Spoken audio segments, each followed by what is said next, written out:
irmãos que ainda não tive prazer de cumprimentar. De facto é bastante quente aqui, não é? Será uma bênção ter um ar-condicionado mesmo. Contamos os dias. Já há algum tempo que não estava convosco, estive de férias, depois o retorno é sempre mais complicado, mas graças a Deus que tivemos a oportunidade de estarmos juntos aqui e é bom ver aqui algumas pessoas, enfim, não conheço, pelo menos não me lembro a primeira vez, mas sei que há aqui pessoas que nos visitam hoje. Mas eu quero e fui desafiado pelo pastor David para refletir acerca da obra evangelística, ou o tema evangelismo, acerca da palavra do Senhor, o que é que a Bíblia diz acerca de evangelização. E é um tema bastante atual, bastante que me agrada muito falar de evangelização. Acho que creio que evangelismo tem que fazer parte da nossa vida, né? Nós crescemos em termos espirituais para sermos evangelistas, independente se temos ou não este dom. Então eu dividi a mensagem, o tema dela em 3 partes, acerca do evangelismo. Uma ordem de Deus, missão da igreja e necessidade do mundo. O evangelismo é uma ordem de Deus. O evangelismo é a missão da igreja, porque o mundo precisa do evangelho de Jesus Cristo. E é um dos temas ou questões mais urgentes e determinantes do nosso século. Então abra a sua Bíblia comigo no Evangelho de João, no capítulo 4. O Evangelho de João, no capítulo 4, é o encontro de Jesus com a mulher samaritana. Jesus quebra muitos paradigmas ali, muitas culturas, termos religiosos, sociais, mas não quero me prender. Aqui seria, se calhar, uma outra mensagem evangelística, né? Aquilo que é necessário acontecer para que o evangelismo possa surgir na igreja. Mas hoje quero focar-me mais do verso 31 ao verso 38. E o irmão pode me acompanhar pela sua Bíblia ou pela projeção. João 4, 31 a 38. E diz assim: Entretanto, os seus discípulos lhe rogaram, dizendo: Rabi, come. Ele, porém, lhes disse: Uma comida tenho para comer que vós não conheceis. Então os discípulos diziam uns aos outros: Trouxe-lhe porventura alguém algo de comer? Disse-lhes Jesus: A minha comida é fazer a vontade daquele que me enviou e realizar a sua obra. Não dizeis vós que ainda há 4 meses até que venha a ceifa? Eu, porém, vos digo: levantai os vossos olhos e vedes as terras, que já estão brancas para a ceifa. E o que ceifa também recebe o galardão e ajunta fruto para a vida eterna, para assim que o que semeia como o que ceifa, ambos se regozijem. Porque nisto é verdadeiro o ditado que diz que um é o que semeia e o outro o que ceifa.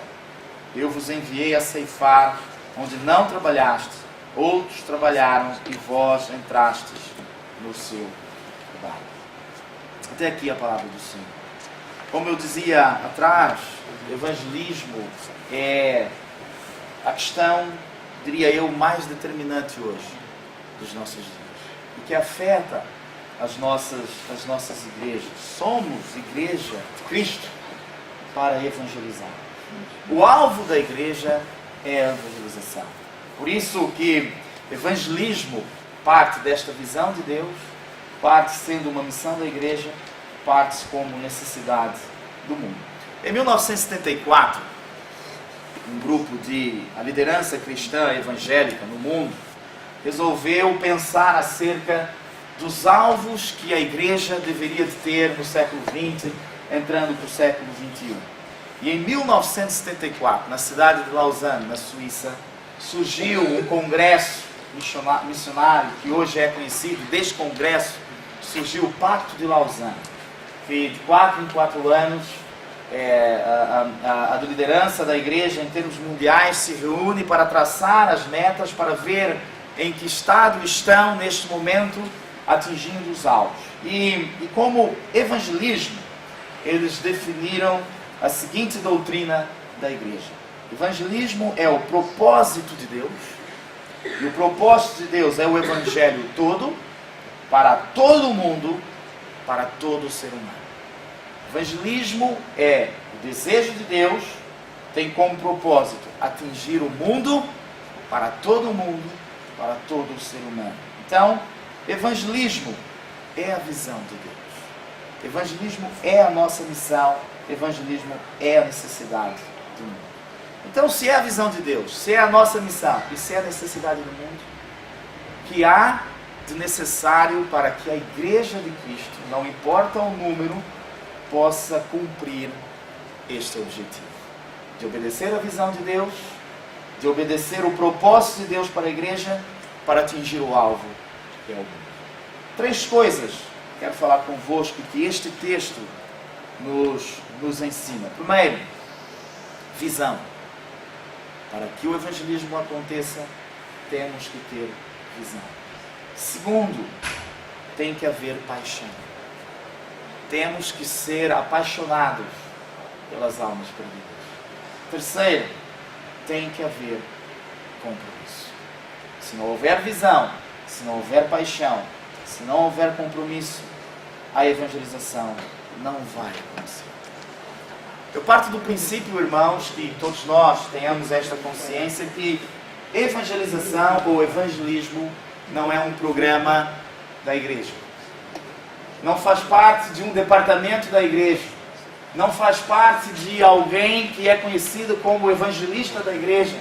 Não faz parte de um grupo de pessoas que possuem um dom especial, um carisma especial acerca da evangelização. Parte do princípio que o evangelho ou a evangelização é a vida da igreja.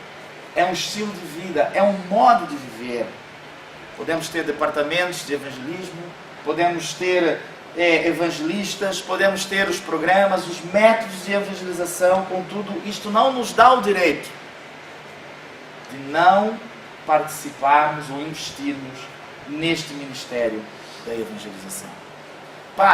Uma coisa é o dom do evangelismo, outra coisa é estar envolvido no ministério que é uma vida de evangelização. Todos nós fomos chamados para ser evangelistas. Evangelismo é uma tarefa urgente com consequências eternas. O irmão já pensou nisso? Evangelismo, segundo a Bíblia, é algo urgente, é para agora, é neste momento, e as consequências da evangelização são eternas. Mas o primeiro ponto, verso 35 do capítulo 4 de João, Jesus diz assim aos seus discípulos: levantai os vossos olhos. Em outra tradução, erguei os vossos olhos, vede os campos, eles estão prontos para a ceifa. Erguer os olhos, visão evangelística. Ao fazermos isso, ao fazermos aquilo que Jesus está a dizer, levantai os vossos olhos e olhem para o mundo, devemos chegar à seguinte conclusão: o mundo no qual nós vivemos, Portugal, Brasil, Suécia, Suíça, aonde quer que o irmão pensar, todo o mundo está perdido. Se olharmos para o mundo, esta é a conclusão que chegamos. Não importa estatuto social, não importa raça, não importa estatuto intelectual, quer seja doutor, ignorante, quer seja rico ou pobre, todos estão perdidos. Esta é a visão da Bíblia acerca do mundo no qual nós vivemos. Eu gosto muito de estatísticas e estive a fazer algumas pesquisas acerca da estatística no mundo hoje, acerca do evangelismo, ou acerca das religiões, melhor. A Índia hoje possui a segunda maior população do mundo. Neste momento, hoje, amanhã o número vai ser diferente, com certeza, mas hoje a Índia possui 360 milhões de deuses. Amanhã vai ser mais, porque eles podem criar deuses. Hoje apetece-me fazer desta ventoinha um deus, amanhã ela passa a ser o meu Deus. Na Índia é assim, em termos religiosos. Hoje eles têm 360 milhões de deuses. Nós somos quantos aqui em Portugal hoje? 10 milhões. 10 milhões. Não é, irmão? Para pensar aí. teríamos oportunidade de ter para ir 10 deuses cada um e ainda ficarmos com alguns de sobra. Não é? 360 milhões de deuses. O Japão hoje ocupa a terceira economia mundial. 99,5% da população prostra-se diante de Buda, um Deus estranho. O continente africano rende-se à feitiçaria. O Oriente rende-se ao islamismo. Nas Américas, sincretismo religioso. No mesmo altar adora-se a Deus, mas também oferece sacrifícios de feitiçaria. Existe tudo isto no nosso mundo. A Europa hoje completamente secularizada, onde o ateísmo impera, o continente pós-cristão, cultura ateísta, pensamento secularista. Neste momento, irmãos, desde 2000 até 2014, o Islã cresceu 500% no mundo. 500% em 10 anos. Há quem diga que em menos de 50 anos a Europa será islâmica. 500%. O budismo, 145%. O hinduísmo, 129%. O cristianismo, 40%. De 2000 para cá. Neste momento, existem 43 países no mundo onde a religião predominante do Estado é o Islã. Irmãos, este é o mundo em que nós vivemos. Este é o mundo que está a afetar a nossa cultura portuguesa. Hoje é muito mais fácil, vemos muito mais mesquitas no nosso país do que se calhar há 50, 100 anos atrás, que eu não vivia cá. É muito mais comum ver alguém a andar com a burca, hoje em Portugal, muito mais natural do que há 20 anos atrás. As culturas estão a chegar até nós, e nós como igreja temos que ter uma resposta a elas. Vivemos numa sociedade pluralista. Ontem tivemos uma atividade evangelística num parque em Lisboa, uma outra missão. Não é? Este mês é o mês de missões mundiais, então estamos a dar aos nossos jovens uma experiência missionária. E eles tiveram a oportunidade de, num parque, ao ar livre, fazer evangelismo, distribuir folhetos, falar com pessoas, com aquelas pulseiras da salvação. E no meio deste momento, estávamos a voltar com um grupo, estavam alguns irmãos da igreja lá em volta, em círculo, com os testemunhas de Jeová, testemunhas de Jeová não, da Adventista do Sétimo Dia, a falarem, a cantarem, a trocarem folhetos. Eu estava a pensar, bom, estamos nós a evangelizá-los ou eles a evangelizar-nos a nós, não é? Porque é comum hoje, cada vez mais, depararmos com situações destas. Uma coisa é certa, no mundo no qual nós vivemos, muitos não conhecem Cristo. Muitos não tiveram uma experiência pessoal com Jesus. Muitos são ignorantes da fé. Mas convém esclarecer uma coisa, irmãos, que há um erro aí de pensar que a ignorância da salvação é sinônimo de ser salvo.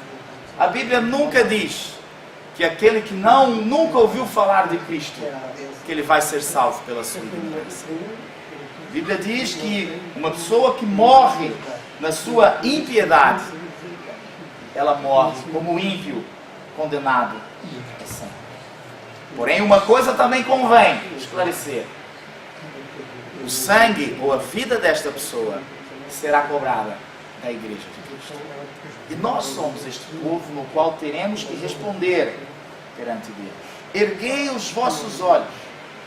Quantas pessoas você conhece que se enquadram neste momento nas estatísticas que eu mencionei?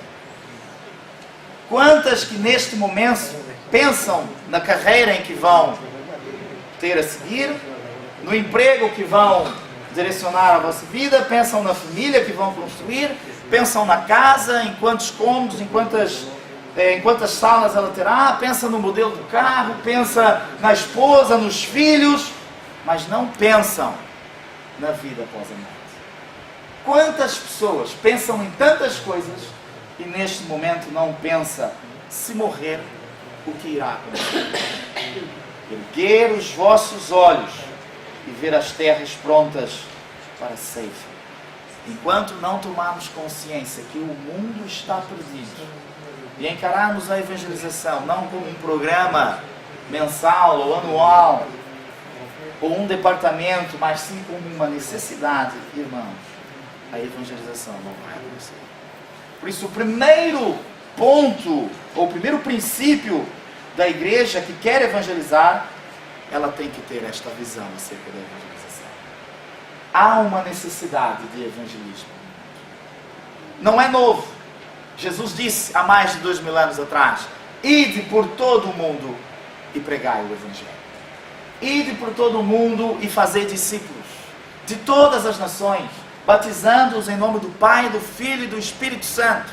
Eu estarei convosco neste ministério, mas este ministério deve ser realizado por vocês. Não pelos anjos, não por um grupo de pessoas que têm um dom especial, mas para toda a igreja. Todos nós temos que ter a visão acerca do evangelismo.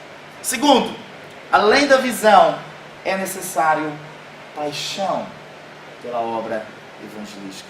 No verso 34, Jesus diz: a minha comida é fazer a vontade daquele que me enviou e realizar toda a sua obra. Imagine a cena, irmãos. Os discípulos haviam saído para buscar alimento para Jesus e para eles. Eles estão a retornar, eles estão a cobrar Jesus: Jesus, coma. Verso 31, mestre, coma. Mestre, estás com fome, coma algo. Todavia Jesus começa a lhes dizer: olha, eu tenho uma comida para comer que vocês não conhecem. Verso 32. No verso 33, eles pensam que alguém já havia trazido comida para Jesus. Eles estão confusos. Eles dizem: será que alguém trouxe algo para ele comer? E Jesus ainda ensina, ainda com mais profundidade: a minha comida é fazer a vontade daquele que me enviou. E então ele pede: ergam os vossos olhos e vejam os campos. E naquele exato momento há uma narrativa no Evangelho de João, mas quem está a chegar ao pé de Jesus? Os samaritanos, que aquela mulher havia ido à vila falar da salvação. Eles estão a vir, e naquele momento Jesus está a dizer: ergam os vossos olhos e vedes os campos, eles estão prontos, os samaritanos estão a vir, as pessoas estão a querer ouvir acerca de Jesus. Queridos irmãos, os campos estão brancos também, os campos da tua rua, os campos do teu trabalho, os campos da tua família, os campos da tua escola. Erguei os vossos olhos e vede as multidões prontas para ouvirem a mensagem de Cristo. Hoje existe muita literatura acerca do evangelismo. Vá a uma livraria cristã hoje em Portugal, e temos algumas, e procure o tema evangelização ou evangelismo. Há uma surpreendente, grandiosa numeração de livros escritos, com metodologias, propostas, propósitos, princípios da evangelização, tudo. Não termina. Contudo, não falta método para evangelizar. Falta paixão para a evangelização. Falta amor pelas almas perdidas. Pense comigo, irmão. Eu fiz umas contas hoje. Quantas vezes o irmão, só em 2014, saiu da sua casa para vir a este espaço aqui em dias de culto? E estou a pensar em 2 dias somente. Cultos de quarta-feira e os cultos aos domingos.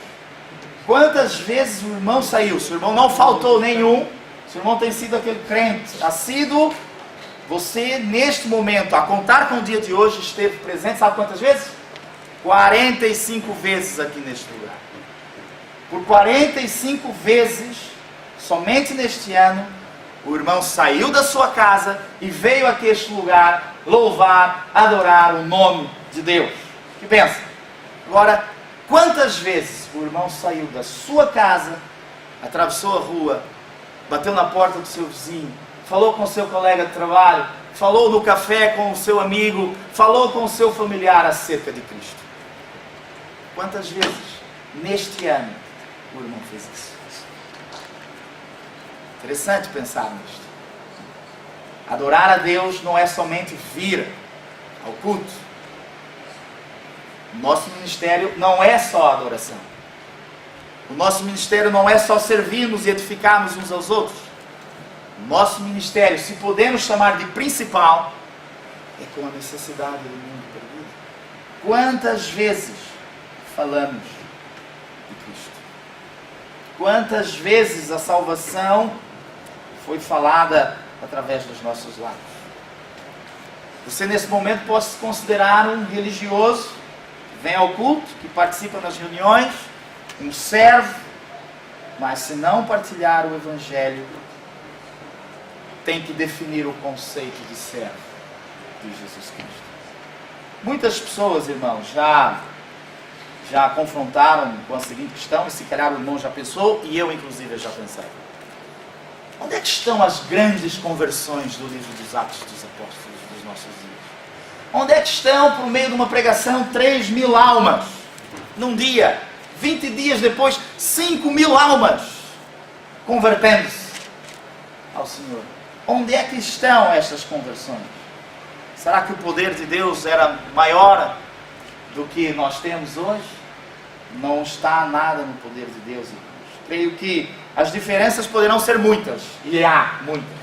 Fatores culturais, enfim, tanta coisa. Todavia, se nós pudéssemos resumir, poderíamos resumir a seguinte frase: paixão pela evangelização.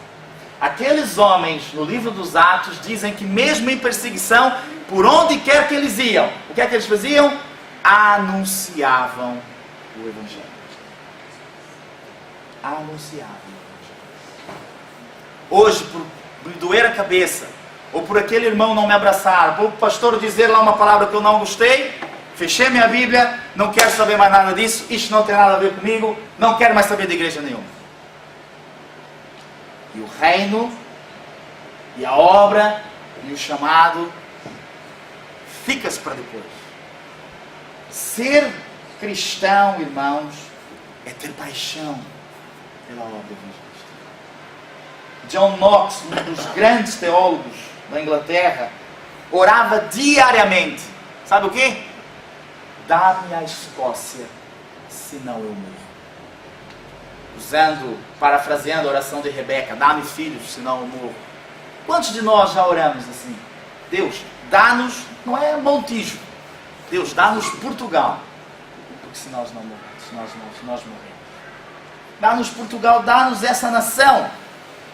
John Stott, um dos grandes autores e que admiro, e que faleceu há 2 anos, um dos motores do Pacto de Lausanne, nos últimos tempos da sua vida, um jornalista inglês fez lá a seguinte questão acerca de qual seria a maior preocupação de John Stott hoje, com 92 anos, qual seria a sua maior preocupação ao terminar a sua carreira.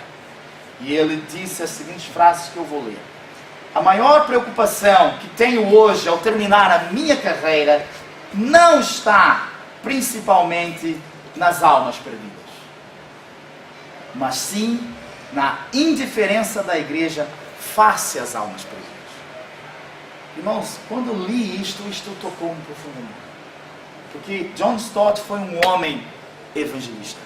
Foi um homem voltado para a evangelização. E ele diz: a minha maior preocupação não está neste momento com as almas perdidas. Ele não está a dizer que ele não se preocupa com elas. Mas a maior preocupação dele, ao terminar a sua carreira, ele diz, é a igreja de hoje está indiferente nisso. E eu me preocupo com a igreja de hoje. Será que isso se aplica a nós? Isso faz-me pensar, bom, mas eu não tenho jeito à evangelização? Eu não tenho esse dom, sou tímido, sou novo na fé. Ontem eu ouvi tudo isso, de jovens e não jovens. Eu não tenho muito jeito, eu tenho vergonha, eu sou novo na fé, eu não frequentei nenhum seminário, eu não fui em nenhum instituto bíblico, eu não fiz nada disso. Sou velho demais, sou novo demais, não sei falar, não sei interagir. Se me fizerem perguntas estranhas, o que é que eu hei de responder? Você pode pensar nisso tudo, mas não dá autoridade para você não cumprir a responsabilidade. Independente se tem ou não o dom, independente do seu chamado ou do seu crescimento espiritual, você tem um chamado da parte de Deus para revelar o Evangelho. Se tem dificuldades, Lembram-se daquele caso do qual Jesus curou um cego e os judeus levaram ele perante a sinagoga, confrontando o que é que tinha acontecido. Ele não sabia muita coisa acerca da salvação. Ele não sabia dos folhetos, dos 5 passos para a salvação. Ele não sabia nada disso. Ele só disse, olha, uma coisa eu sei. Eu era cego e agora vejo. Não precisamos ter toda a doutrina bíblica. Precisamos ter a paixão. Um dos missionários que mais admiro na sua história é Hudson Taylor. Hudson Taylor é um inglês com 8 anos de idade.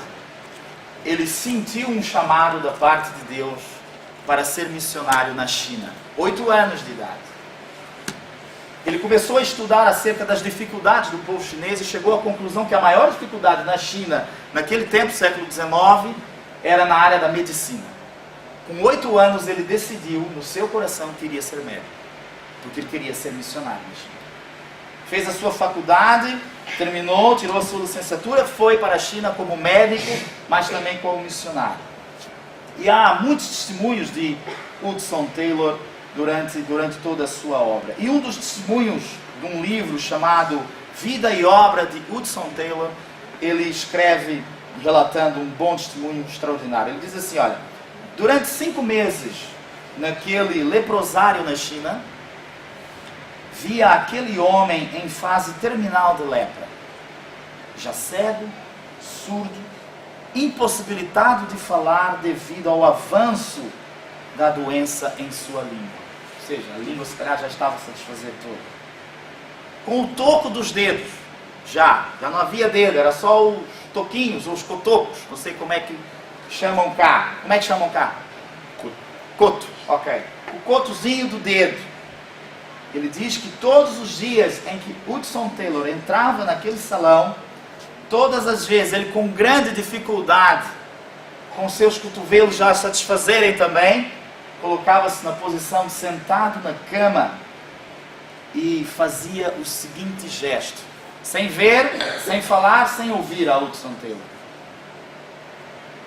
Assim, apontando para o céu, balbuciando palavras, dizendo, Ele, é a Ele que me salvou. Irmãos, se um leproso em fase terminal, com todas estas dificuldades, ainda tinha forças para proclamar Jesus, quanto mais eu, quanto mais você, que temos todas as oportunidades, temos todos os recursos, temos todos os meios, porém falta-nos a paixão. Falta-nos a paixão pelas almas perdidas. Alexandre o Grande, dos grandes líderes militares, e não só, e sou um grande admirador deste homem, guerreiro nato, líder invejável, na minha opinião. Só um homem foi melhor líder do que Alexandre o Grande, Jesus Cristo. Não houve um outro como Alexandre o Grande. E Alexandre o Grande tinha muita dificuldade enquanto um dos seus soldados fugia. Ele praticamente, se ele conseguisse sobreviver à batalha, ele ia matar aquele soldado, porque ele não admitia cobardia. E numa batalha ele viu um dos seus soldados, que ele gostava muito, esconder-se numa caverna. Conta-nos a história que depois da batalha, Alexandre o Grande foi buscá-lo lá pelos colarinhos e disse, soldado, qual o seu nome? O soldado com medo a dizer, bom, eu vou morrer. E Alexandre perguntou outra vez, qual o seu nome? E o soldado disse, Alexandre. E Alexandre perguntou outra vez, soldado, qual o seu nome? Ele, Alexandre. E Alexandre novamente perguntou, soldado, qual o seu nome? E aquele soldado disse, Alexandre. E Alexandre o Grande olhou nos olhos dele e disse, soldado, ou mudas o teu nome, ou mudas a tua cultura. Se o irmão diz ser cristão e não se preocupa com as almas que estão a perder, Jesus pode também estar a dizer a mesma coisa. Ou mudas o nome, cristão ou mudas a tua conduta. Porque é inconcebível um cristão não se preocupar com a evangelização. Quando eu estou a falar de evangelização, eu não estou a falar daquele programa, eu estou a falar da tua vida diária, em partilhar. Paulo, na sua carta a Roma, ele diz: eu me considero como devedor de gregos e bárbaros. Estou disposto a anunciar o Evangelho também a vocês. Paulo estava em Bereia e levou um ensaio de porrada dos crentes lá, os crentes judeus. Chegando ao ponto que ele foi arrastado para fora da cidade, chutaram ele assim: bom, não vale a pena bater mais porque ele está morto. Os discípulos, os seguidores de Paulo arrastam, curam as suas feridas. Irmãos, no dia seguinte ele está em Icônio, partilhando o Evangelho. O que é que tinha no coração deste homem? Não era só a visão, era a paixão pelas almas. Terceiro e último ponto: evangelismo é necessário compromisso, é necessário entrega, é necessário desejo. Verso 35, novamente: erguei os vossos olhos e vedes as terras já estão brancas para a ceifa. Verso 38: eu vos enviei a ceifar onde não trabalhaste, outros trabalharam e vós entraste no meu trabalho. Salmo 81, verso 10, para você que tem problemas em falar ou não sabe o que dizer, o salmista no verso 10 do Salmo 81 diz: abre bem a tua boca, que eu a encherei. Basta-nos abrir a boca, basta-nos falar, basta-nos ter a paixão, a visão, que Deus irá falar através de nós. Evangelizar é cumprir um chamado. O chamado do Senhor dos Exércitos não é uma opção. Jesus não diz vá indo pregando, anunciando. Ele diz ide, imperativo. Todos os dias temos que obedecer. Se nós olharmos para a Bíblia, irmãos, os céus obedecem a Deus. Ventos, mares, sol, luas. Os animais obedecem a Deus. Deus falou e uma mula obedeceu a Deus. Deus mandou um verme comer aquela abóbora lá que estava sobre a cabeça de Jonas e ela obedeceu. Tudo obedece a Deus. Nós também temos que obedecê-lo. E o imperativo é irmos por todo o mundo e pregar o Evangelho. Para isso necessário visão, para isso necessário paixão, para isso necessário compromisso.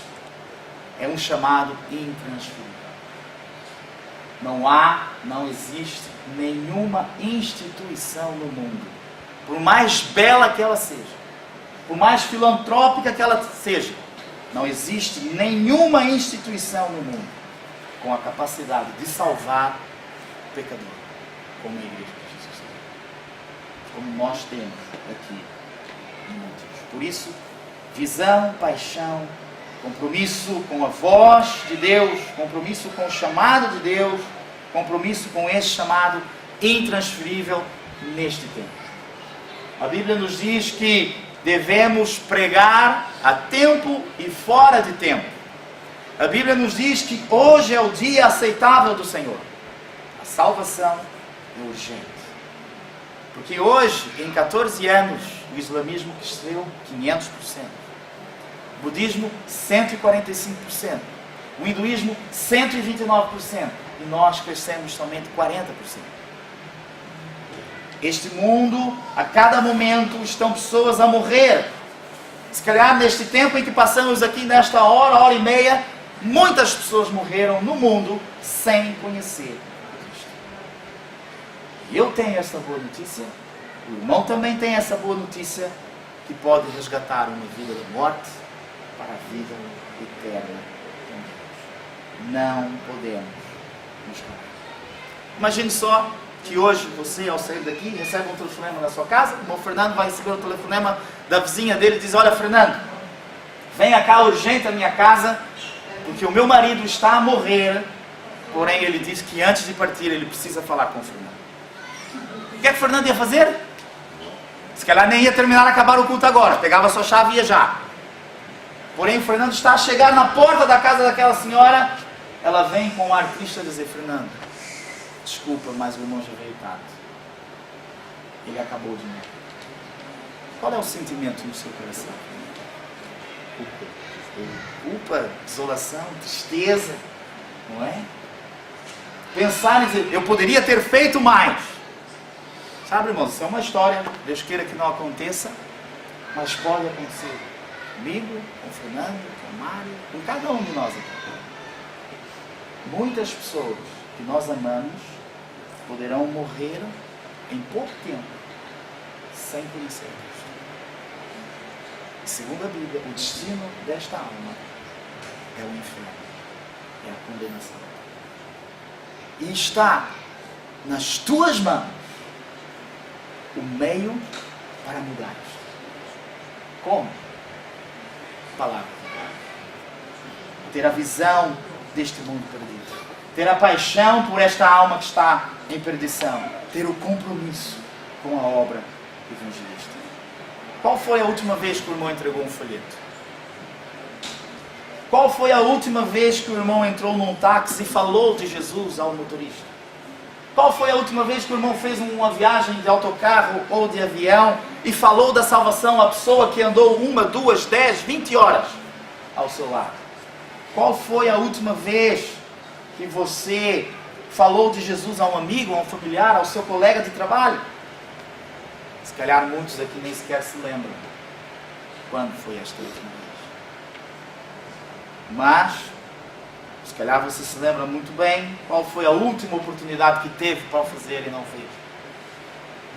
Qual foi a última vez que você esteve horas ao lado de alguém e não falou nada acerca da fé. Se calhar você se lembra da última vez na qual depois de muito tempo a trabalhar com uma pessoa vieram a descobrir que ambos eram crentes. Se calhar o irmão não se esqueceu disso. E creio que o irmão não se esqueceu porque o Espírito Santo de Deus está tocando no teu coração, dizendo, olha, cuidado com as tuas prioridades. Por isso, queridos irmãos e irmãs, precisamos erguer os nossos olhos. O mundo está aí pronto para receber a palavra de Deus. É necessário visão de Deus. Segundo, precisamos ter paixão pelas almas perdidas. Ezequiel capítulo 18, Deus diz que não tem prazer na morte do homem. Ele convida todas as pessoas a que venham ao arrependimento. Mesmo com as suas limitações, com as minhas limitações, Deus nos escolheu como porta-voz dele neste mundo. Temos que ter paixão, porque esta missão é minha e tua. Por último, é necessário ter compromisso. O chamado consiste em ouvir a voz e obedecer à voz de Deus. É um chamado que não podemos deixar para depois. É hoje, é urgente. E não podemos deixar que outros façam. Somos nós que temos de fazer. A maior arma de Satanás hoje contra o avanço dos valores do reino de Deus é a indiferença da igreja à evangelização. Desvalorizamos tudo hoje. Até uma simples entrega de folheto já não tem valor para nós. Porém, Deus pode fazer muita coisa através desse gesto. Evangelismo é uma ordem de Deus. É uma missão à igreja para atingir a maior necessidade deste mundo. É necessário visão, erguer os olhos, é necessário paixão, saber que tem uma outra comida para comer, é necessário compromisso, investir naquilo que deve ser a nossa vida. Que Deus nos abençoe. Amém. Vamos terminar com oração. Pai querido, Deus eterno, queremos te louvar, Senhor Deus, pela tua palavra, e ao sermos confrontados por ela acerca deste tema, evangelismo, Pai, dá-nos a tua visão do mundo, dá-nos a tua visão das almas perdidas, Pai, dá-nos o desejo, o amor e a paixão por aqueles que estão perdidos, que possamos mover todo o nosso ser, todos os obstáculos, Pai, que se levantam diante de nós e que travam o evangelismo na nossa vida. Ó Pai, que o Teu Espírito Santo, ajudando-nos a cada instante, possamos vencer esses obstáculos. Obstáculos da timidez, obstáculos da indiferença, obstáculos da falta de prioridades na vida, e que possamos, Senhor, priorizar os valores do Teu reino nesta nação. Queremos ter compromisso com a obra evangelística na nossa nação, neste país, Portugal. Tal como tantos outros tiveram, tal como John Knox, John Stott, Hudson Taylor, tantos outros, Senhor Deus, tiveram. Nós também queremos ter, no nosso tempo de hoje, este compromisso com a evangelização do nosso país, Portugal. Dá-nos este país, Senhor. Dá-nos almas para que este país se dobre aos pés do único Deus verdadeiro, do único Senhor, Salvador Jesus Cristo, e caminhe na graça e na bondade do Teu Espírito Santo.